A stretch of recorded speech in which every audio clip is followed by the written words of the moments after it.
Salut à tous, aujourd'hui on se retrouve pour le club lecture du mois d'avril. Alors au mois d'avril j'ai pas lu beaucoup de livres mais quand même beaucoup, je m'explique. J'ai lu cette anthologie, donc Les Évadés des Ténèbres aux éditions Robert Laffont, donc c'est un livre que j'ai emprunté à la bibliothèque et qui a un peu beaucoup vécu. Alors dans cette anthologie fantastique, il y a 5 récits qui ont fait date dans les récits fantastiques du 19e. Alors on commence par Les mystères du château d'Udolphe de Anne Radcliffe. Alors c'est une histoire qui est assez longue, je crois qu'elle fait à peu près un quart du bouquin. Voilà, elle fait à peu près ceci. Donc moi j'ai bien aimé l'écriture de Anne Radcliffe que j'ai trouvé assez féminine quand même, très 19e. Ce que je peux lui reprocher c'est qu'il y a pas mal de longueur, parfois beaucoup de descriptions, de paysages, etc. Émilie Saint-Aubert qui est donc une jeune fille qui vit dans une petite vallée dans le sud-ouest de la France avec ses parents. Sauf qu'un jour, sa mère tombe gravement malade et elle décède. Et Émilie se retrouve toute seule avec son père qui est lui aussi mal en point et il décide de partir en voyage, alors je sais plus, en Gascogne, un truc comme ça. Et sauf que bien sûr, le père d'Émilie, ce pauvre brave homme, ne finit pas trop le chemin. Il décède et sa fille se retrouve sous la tutelle de sa tante, qui est une femme assez exécrable, qui habite à Toulouse d'ailleurs, et qui s'en fout un petit peu de sa nièce. Voilà. Sa tante se marie avec un homme qui a priori, au début, est tout gentil, monsieur Montoni, qui est un Italien. Sauf qu'une fois marié, il se révèle être un beau-père assez cruel. Voilà, il veut la marier à un tel, puis un autre, puis voilà. Il décide d'amener toute sa petite famille en Italie, puisqu'il a hérité d'un château qui s'appelle le château d'Udolphe. Il a hérité dans des étranges circonstances, puisque l'ancienne propriétaire a mystérieusement disparu. Et donc Émilie se retrouve dans ce château, au fin fond de l'Italie, un château un peu lugubre où il se passe des choses un petit peu étranges. Alors j'ai bien aimé cette lecture, mais ce que je peux lui reprocher c'est que c'est pas du fantastique, c'est de l'étrange. Je m'explique. Le fantastique c'est quand il y a un événement surnaturel et qu'il n'y a pas d'explication rationnelle. Sauf que là, à la fin, tout s'explique. Il y a une raison rationnelle à tout. Donc pour moi c'est pas du fantastique, c'est de l'étrange. Et du coup j'ai été un petit peu déçue parce que j'aime bien quand il n'y a pas d'explication, qu'on est... Enfin voilà, qu'on laisse libre cours à notre imagination. Mais bon, sinon c'est quand même une lecture assez agréable que je vous conseille. Ensuite j'ai continué avec Frankenstein de Mary Shelley, je pense que tout le monde connaît. Alors bien sûr, ne pas faire l'amalgame entre Frankenstein et sa créature. Frankenstein c'est vraiment le docteur qui a créé. Et la créature d'ailleurs elle n'a pas de nom, il l'appelle démon, voilà. Alors moi j'ai été déçue, disons que je m'attendais pas du tout à ça. Walton, comment il s'appelle déjà? Walton, je crois qu'il s'appelle Walton. En fait c'est un monsieur qui s'appelle Walton qui est sur un paquebot pour des recherches dans l'Antarctique je crois. Et il écrit à sa sœur qu'il a fait une étrange rencontre sur la banquise, dans un traîneau à l'agonie. Il y a un homme qui essaye de lutter pour sa vie, il le recueille sur son paquebot et le soigne, et il se lie d'amitié avec lui, et cet homme n'est autre que Victor Frankenstein, qui lui raconte son histoire. Alors là on a un récit dans un récit, puisqu'en fait c'est Walton qui écrit à sa sœur le récit de Frankenstein. Alors ça manquait vraiment de naturel. Et à un moment donné, on a même le récit de la créature de Frankenstein qui rencontre son créateur et qui lui explique un petit peu sa vie. Donc on a un récit dans un récit dans un récit. Et ça, j'ai trouvé ça vraiment dur à suivre. Enfin, pas dur à suivre, mais ça manquait vraiment de naturel, quoi. C'était pas possible. Les dialogues entre les personnages manquaient de naturel. C'était... voilà. Et moi je m'attendais à ce qu'il y ait un peu plus d'horreur, qu'on voie aussi comment est-ce que le docteur arrive à créer sa créature, comment il lui donne la vie, et en fait à aucun moment Mary Shelley nous explique. C'est juste, voilà, la créature est en vie, point. Alors moi j'ai été déçue. Bon, après je pense qu'il faut quand même l'avoir lu, mais c'est vrai que dans l'imaginaire qu'on en a, Frankenstein c'est quelque chose d'horrible et pas du tout en fait. Ça se lit, même pour les âmes sensibles, ça se lit tout à fait quoi. Donc voilà, j'ai été un petit peu désappointée par cette lecture. Ensuite j'ai continué avec le troisième, c'est Carmilla de John Sheridan Le Fanu, qui est assez connu, enfin comment dire, c'est un peu le premier vampire de la littérature. C'est vrai que dans l'imaginaire populaire c'est Dracula le premier vampire, mais en fait non, c'est Carmilla qui a été écrit je crois 25 ans avant. Je suis pas sûre mais voilà. Et c'est Carmilla qui a inspiré Dracula à Bram Stoker. Alors c'est l'histoire de Laura qui habite avec son père dans un château et alors qu'ils font une petite balade digestive après dîner, ils voient une diligence qui arrive vers eux et qui a un terrible accident, elle se renverse. De là en sort une dame et sa fille qui est inconsciente.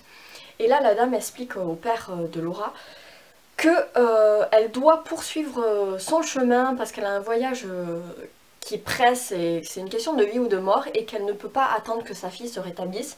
Du coup, elle laisse sa fille au bon soin du père de Laura. Laura est ravie d'accueillir une jeune fille de son âge qui va lui tenir compagnie. Cette jeune fille donc s'appelle Carmilla et petit à petit Carmilla retrouve sa santé mais la santé de Laura décline. Et on se rend compte qu'il y a une espèce d'amitié amoureuse entre ces deux filles. Et nous, lecteurs modernes, on se rend compte que Carmilla n'est pas vraiment celle qu'elle prétend être. Que c'est peut-être un vampire. C'est assez bien écrit. C'est vrai que pour l'époque, ça devait faire sensation parce que c'était nouveau. Nous, maintenant, on connaît un peu les vampires. Qu'est-ce qu'ils aiment, qu'est-ce qu'ils détestent, comment les contrer, etc. Mais à l'époque, voilà, le mot vampire n'existait pas, on ne savait pas. Donc voilà, moi j'ai adoré Carmilla, mais vraiment, vraiment, je vous le conseille chaleureusement. Et ma lecture en cours, c'est donc Dracula de Bram Stoker. Alors pour l'instant, je suis en train de le lire, voilà, je suis en cours de lecture. Et j'adore. Alors vraiment, Dracula, j'adore. Au début, on a une histoire avec Jonathan Harker qui est un sollicitor. Alors en Angleterre c'est une espèce d'avocat un peu dans l'immobilier ou un peu notaire, enfin. Et il est envoyé chez le comte de Dracula en Transylvanie et il se rend compte qu'en fait il se retrouve prisonnier dans le château du comte Dracula et qu'il se passe des choses étranges. Voilà, il est un peu embêté parce qu'à chaque fois il essaye d'écrire même en faisant des lettres codées en sténodactylographie à sa fiancée Mina Murray, mais à chaque fois les lettres sont contrées par le comte de Dracula et il sait pas ce qui va lui arriver, il pense qu'il va mourir et c'est assez incroyable. Et en parallèle on a le récit de Mina, donc la fiancée de Jonathan, qui est amie avec Lucy et Lucy est en proie à des crises de somnambulisme aigu la nuit, elle se lève et elle semble envoûtée par une créature de la nuit. Et voilà, Mina raconte un petit peu la déchéance de son amie, elle essaye de la veiller la nuit pour éviter qu'elle se lève et qu'elle se blesse, puisqu'elle sort carrément de la maison. Et ils font appel à un médecin qui semble s'y connaître, qui s'appelle le docteur Van Helsing, et qui va essayer de soigner la pauvre Lucie. Alors moi, j'en suis encore au milieu, mais j'adore. Je ne peux que vous le conseiller. D'ailleurs, si vous aimez beaucoup la littérature fantastique anglaise, si vous aimez le 19e, si vous aimez Londres comme moi et que vous aimez bien un peu les trucs un petit peu sombres, je vous conseille une super série que j'ai découverte qui s'appelle Penny Dreadful. Alors par contre, je crois que c'est interdit au moins de 18 ans parce que c'est assez dark quoi. Il y a beaucoup de scènes qui font peur, de gros mots, de sexe, c'est assez très sombre, mais j'ai adoré. Il y a beaucoup de références à la littérature, notamment on a le personnage de Victor Frankenstein, on a le personnage de Dorian Gray, et puis on a certaines références un peu plus implicites, comme par exemple le personnage de Mina Murray. Si on n'a pas lu Dracula de Bram Stoker, on ne peut pas savoir qu'en fait c'est la fiancée de Jonathan Harker, le narrateur de Dracula, donc voilà, c'est assez sympa. Moi j'ai bien aimé la saison 1, il me tarde de voir la saison 2, je vous le conseille. Ensuite j'ai lu ces deux petites choses donc, que je vous avais présentées dans mon book haul de Londres. Fantastic Beasts and Where to Find Them et Quidditch Through the Ages de J.K. Rowling, donc des annexes Harry Potter aux éditions Bloomsbury. Voilà, ça reste des lectures agréables en anglais, donc riche en vocabulaire, surtout sportif dans celui-là et plutôt fun et flore dans celui-là. C'est assez abordable, voilà. Alors je vous conseille de les lire si vous n'avez pas l'habitude de lire en anglais et que vous ne voulez pas vous lancer directement dans la série Harry Potter. Ça permet de tâter un petit peu le terrain, voilà, de connaître un petit peu l'univers, le vocabulaire magique en anglais, et c'est plutôt pas mal je pense. Et ensuite je voulais vous montrer 2-3 petites choses qui ont rapport avec les livres et que j'ai acquis récemment. Tout d'abord cette petite tasse toute mignonne. Vous voyez, que j'ai acheté chez Stockomanie. Alors elle a un petit pull, voilà, alors je sais pas si on peut voir, il y a un bouton, voilà, qu'on peut enlever.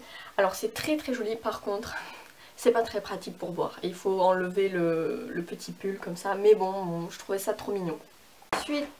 Ensuite j'ai récupéré ce petit marque-page qui est en dur, qui est magnifique je trouve. Qui est donc une représentation de, comment ça s'appelle, Sibylla Delphica de Michel-Ange pour le plafond de la chapelle Sixtine au Vatican. Et voilà, je le trouve juste magnifique. Et enfin, une acquisition qu'il me fallait absolument faire, que j'ai vue sur la chaîne de Antonine de Chocolate Readers. Il s'agit du hors-série de Lire sur le trône de fer. Voilà, ça c'est vraiment le truc qu'il me fallait pour mon mémoire. Du pain béni pour moi, donc il m'a coûté 6,90 € et je l'ai trouvé, pour ceux qui se posent la question, dans un relais à la gare Matabio à Toulouse, mais bon je pense dans tous les relais il y en a.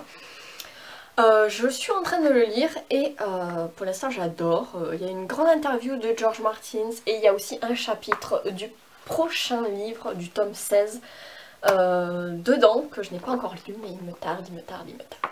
Voilà, c'est tout pour ce club lecture du mois d'avril. J'espère que ça vous a plu. N'hésitez pas à me dire dans les commentaires ce que vous avez pensé des livres, etc.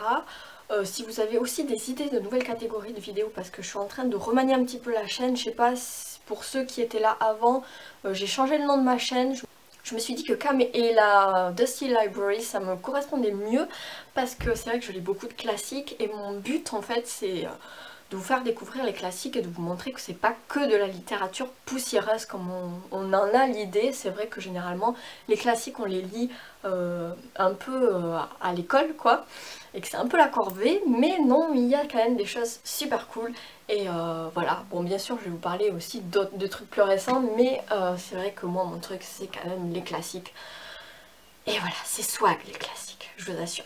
C'est tout pour cette vidéo qui est beaucoup trop longue je pense, mais j'espère que vous m'en tiendrez par rigueur. Et sur ce, je vous souhaite de bonnes lectures et je vous dis à la prochaine. Ciao!